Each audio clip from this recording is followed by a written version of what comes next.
بسم اللہ الرحمن الرحیم۔ السلام علیکم، میں ہوں ندیم ریاض اور یہ ہے آپ کا یوٹیوب چینل اسلامک ہسٹری۔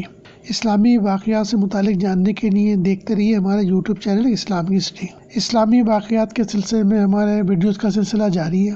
پچھلی ویڈیو میں ہم نے آپ کو حضور صلی اللہ علیہ وآلہ وسلم کے جو ابتدائی وحی اس کے بارے میں بتایا تھا، اور آپ نے اس کے بعد آپ کو حکم ہوا تو آپ نے اپنے جاننے والے لوگوں کو، آس پاس کے لوگوں کو، ان کو تبلیغ شروع کری تھی، جس پر حضرت ابوبکر صدیق رضی اللہ تعالیٰ عنہ اور آپ کے ساتھ حضرت خدیجہ الکبریٰ رضی اللہ تعالیٰ عنہ، حضرت علی رضی اللہ تعالیٰ عنہ، حضرت بلال رضی اللہ تعالیٰ عنہ اور زید بن حارثہ رضی اللہ تعالیٰ عنہ ایمان لے کر آئے تھے۔ تو آج ہم آپ سے اس کے آگے جو واقعات ہیں وہ بیان کریں گے، تو شروع کرتے ہیں آج کی ویڈیو۔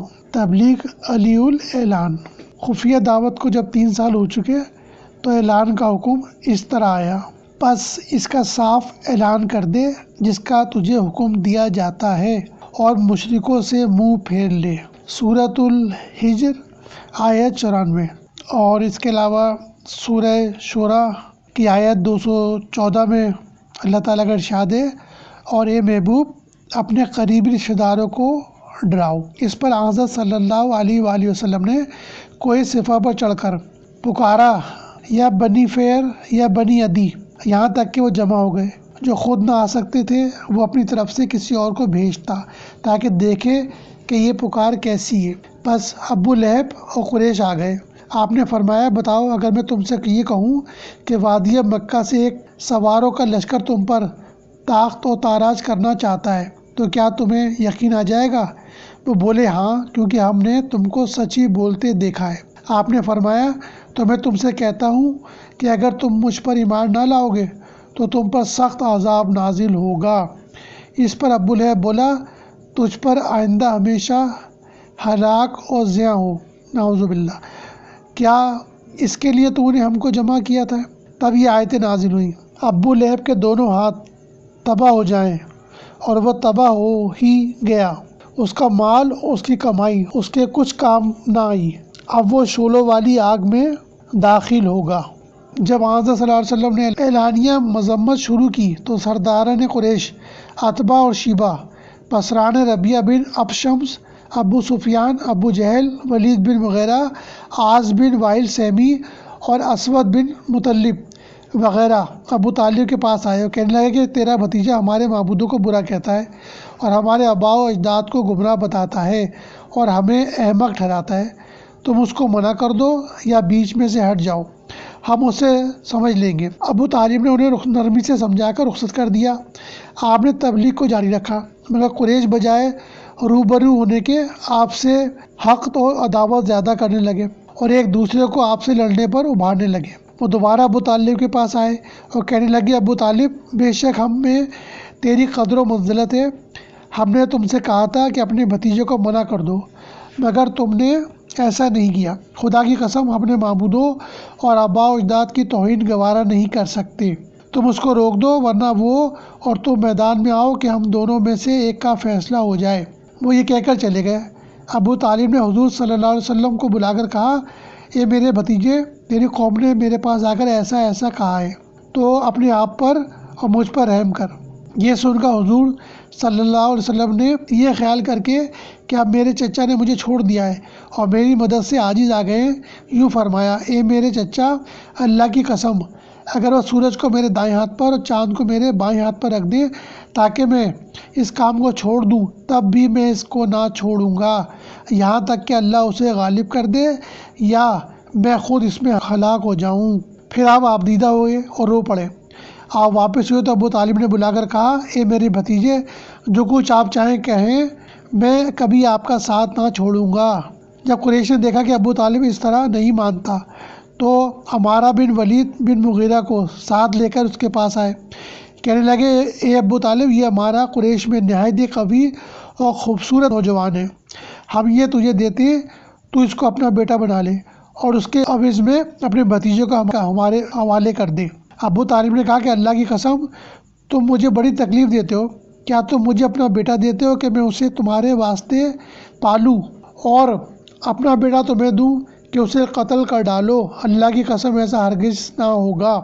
یہ سن کر قریش اور بھی برا فرختہ ہو گئے اور وہ ایک روز ولید بن مغیرہ کے پاس جمع ہوئے۔ ولید فصاحت و بلاغت میں ان کا سردار تھا۔ ایام حج قریب تھے۔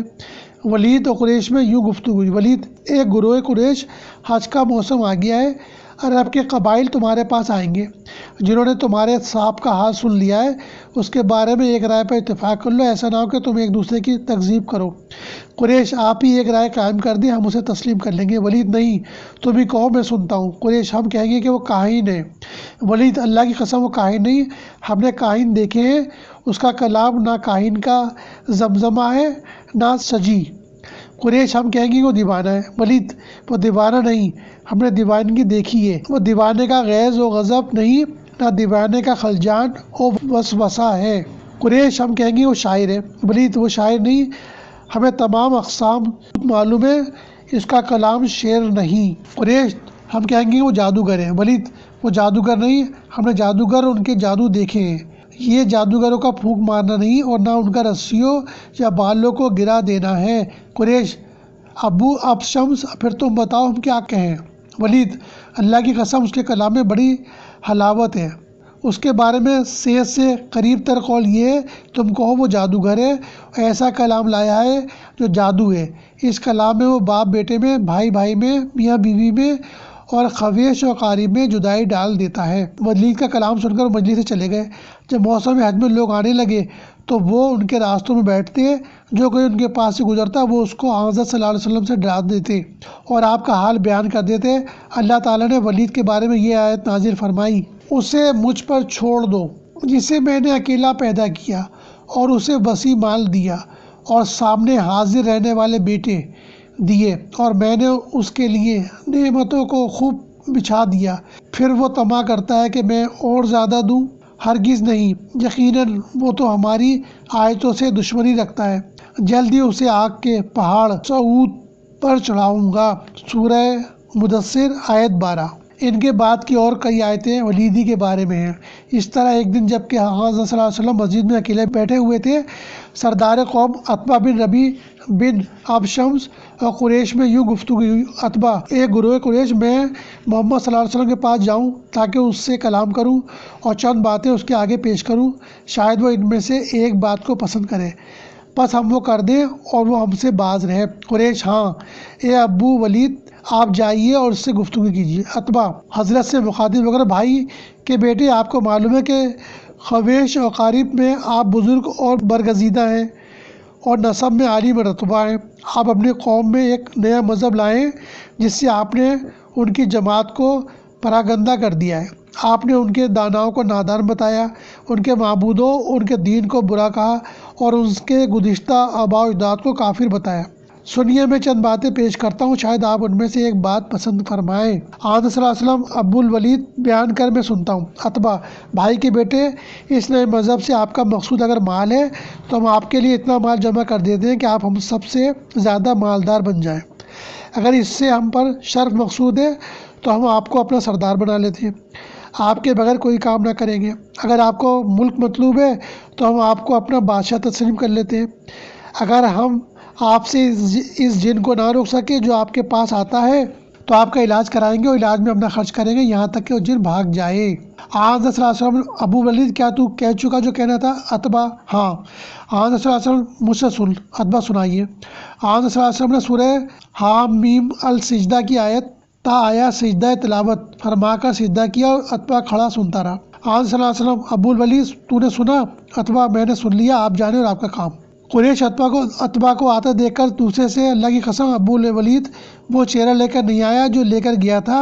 عتبہ کو پاس بیٹھا دیکھ کر: ابو الولید، وہاں کا حال سنائیے۔ عتبہ: اللہ کی قسم میں نے ایسا کلام سنا کہ اس کی مثل کبھی نہیں سنا، اللہ کی قسم وہ شعر نہیں، نہ جادو ہے، نہ کہانت۔ اے گروہ قریش، میرا کہا مانو، اس شخص کو کرنے دو جو کرتا ہے اور اس سے الگ ہو جاؤ۔ اللہ کی قسم میں نے جو کلام اسے سنا ہے اس کی بڑی عظمت و شان ہوگی، اگر عرب اس کو مغلوب کر لیں تو تم غیر کے ذریعے اس سے بچ گئے، اگر وہ عرب پر غالب آ گیا تو اس کا ملک تمہارا ملک ہے اور اس کی عزت تمہاری عزت ہے، تم اس کے سبب سے خوش نصیب ہو جاؤ گے۔ قریش: ابو الولید، اللہ کی قسم اس نے اپنی زبان سے تجھ پر جادو کر دیا۔ عتبہ: اس کی نسبت میری یہی رائے ہے، تم جو چاہو کرو۔ اب رسول اللہ صلی اللہ علیہ وسلم کا ذکر بلاد عرب میں دور دور پہنچ چکا تھا۔ قریش روز بروز تشدد میں زیادتی کرتے جاتے تھے۔ انہوں نے آپ کو طرح طرح کی اذیتیں دی، کمینے لوگوں کو آپ پر برانگیختہ کیا، آپ کی تکذیب کی، آپ پر استہزاء کیا، آپ کو شاعر کا، جادوگر بتایا، کاہن کا، مگر آپ برابر تبلیغ فرماتے رہے۔ ایک روز آپ خانہ کعبہ کے نزدیک نماز پڑھ رہے تھے۔ حرم شریف میں اس وقت قریش کی ایک جماعت موجود تھی۔ عقبہ بن ابی معیط نے ابو جہل کی ترغیب سے ذبح کیے ہوئے اونٹوں کی اونچ سجدے کی حالت میں آپ کے دونوں شانوں کے درمیان رکھ دی۔ یہ دیکھ کر وہ سب ناپکار قہقہ مار کر ہنسے۔ یہ ناپکار حرمات اللہ کی بھی بےحرمتی بھی کیا کرتے تھے۔ اس نے جب آپ نماز سے فارغ ہوئے تو یوں بددعا فرمائی، یا اللہ تو گروہ قریش کو پکڑ، یا اللہ تو ابو جہل بن ہشام، عتبہ بن ربی، شیبہ بن ربی، عقبہ بن ابی معیط اور امیہ بن خلف کو پکڑ۔ اس حدیث کے راوی حضرت عبداللہ بن مسعود رضی اللہ تعالیٰ عنہ فرماتے ہیں کہ میں نے ان سب کو بدر کے دن مقتول دیکھا اور امیہ کے سوا سب چاہ بدر میں پھینک دیے گئے۔ امیہ موٹا تھا، جب اسے کھینچنے لگے تو چاہ میں ڈالنے سے پہلے اس کے اعضاء ٹکڑے ٹکڑے ہو گئے۔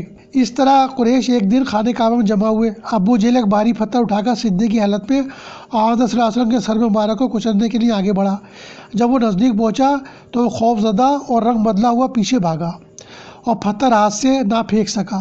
قریش نے پوچھا، ابو الحکم تجھے کیا ہوا؟ بولا، جب میں نزدیک گیا تو میں نے اس کے طرف ایک اونٹ دیکھا، اللہ کی قسم میں نے اس کا وہ سر اور گردن اور دانت دیکھے کہ کبھی کسی اونٹ کے دیکھنے میں نہیں آئے۔